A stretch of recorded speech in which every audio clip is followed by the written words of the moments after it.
وہ بدبخت ہے جو اس ماہ مبارکہ میں، کیونکہ حضور علیہ السلام نے فرمایا، وہ حدیث پاک آپ نے بارہا سنی ہوگی کہ آقا کریم صلی اللہ علیہ وسلم منبر پہ جا رہے تھے، منبر پر جاتے ہوئے حضور نے فرمایا آمین، پھر کہا آمین، پھر کہا آمین، 3 بار آمین کہا۔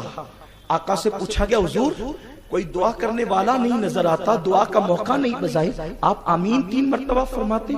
آقا نے کہا جبریل آئے تھے اور وہ دعا کر رہے تھے، میں ان کی دعا پہ آمین کہہ رہا تھا۔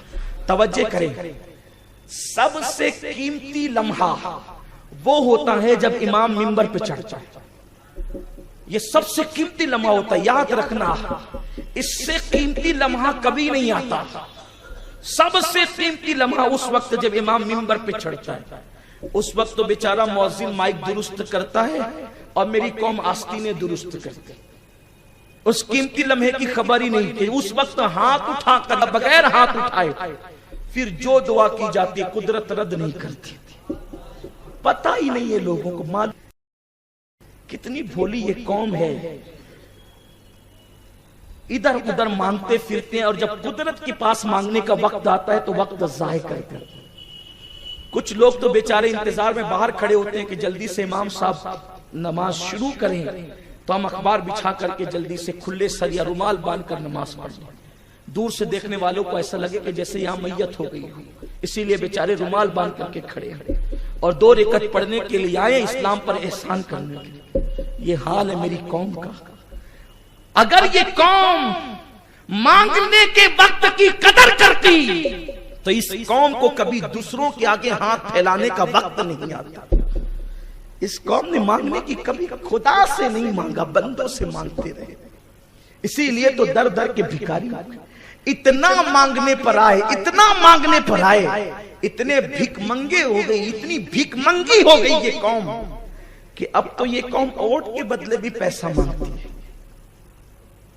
کیا داڑھی والے، کیا حاجی، کیا نمازی، سب ننگے ہوئے اس الیکشن کے اندر، سب ننگے ہوئے۔ اور ان لوگوں کی عبادت کوئی قبول ہوگی جو حرام کے لقمے پہ افطار کریں گے؟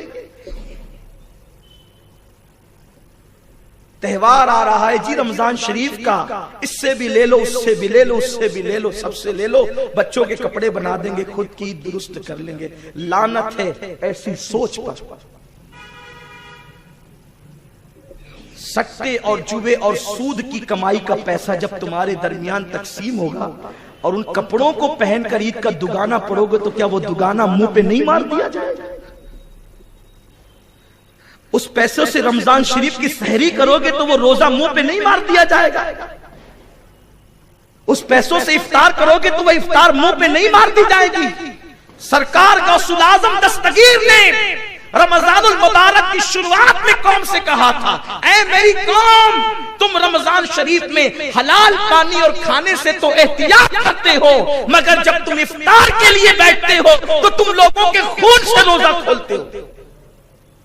لوگوں کے خون سے روزہ مت کھولنا ورنہ وہ روزہ قبول نہیں ہوگا۔ تو لوگوں نے کہا تھا ہم تو پھل فروٹ سے، کھجوروں سے، پانی سے روزہ کھولتے ہیں، ہم نے کب جو ہے خون سے روزہ کھولنا ہے؟ تو فرمایا جو لوگوں کا مال دھوکہ دہی کے ساتھ لیتے ہو وہ خون نہیں تو اور کیا ہے؟ آپ کا قصور نہیں ہے، نہ ادھر ادھر کی تو بات کر، یہ بتا کہ قافلہ کیوں لٹا؟ مجھے رہزنوں سے غرض نہیں تیری رہبری کا سوال۔ جب مولوی ملے خود دینے لینے پر آ جائیں تو قوم کب بچنے والی؟ دین کیا ہے؟ صرف تسبیح گھمانے کا نام دین ہے؟ مذہب و مسلک صرف تسبیح گھمانے کا نام ہے؟ نہیں، اللہ کے رسول صلی اللہ علیہ وآلہ وسلم نے فرمایا جو لین دین میں درست نہیں وہ کسی معاملے میں درست نہیں۔ اور اتنا سستی بک گئی میری قوم، 500 روپے میں تو اب مرغی بھی 2 کلو کی نہیں ملتی۔ وہ آبریٹ کی بات نہیں کر رہا ہوں، جس کو کھا کر آپ بیمار پڑ جائیں، جیسے مرغی تو 500 کی بھی 2 کلو کی نہیں ملتی، تم 500 پہ بک گئے، لوگوں نے تمہیں خرید لیا۔ خدا نے تو تمہاری قیمت بہت بڑی بتائی تھی، ان اللہ اشتری من المؤمنین انفسهم واموالهم بان لهم الجنہ۔ اللہ نے تمہاری جان اور تمہارے مال کو جنت کے بدلے خریدا ہے، تیری قیمت جنت ہے، 500 روپے نہیں ہے۔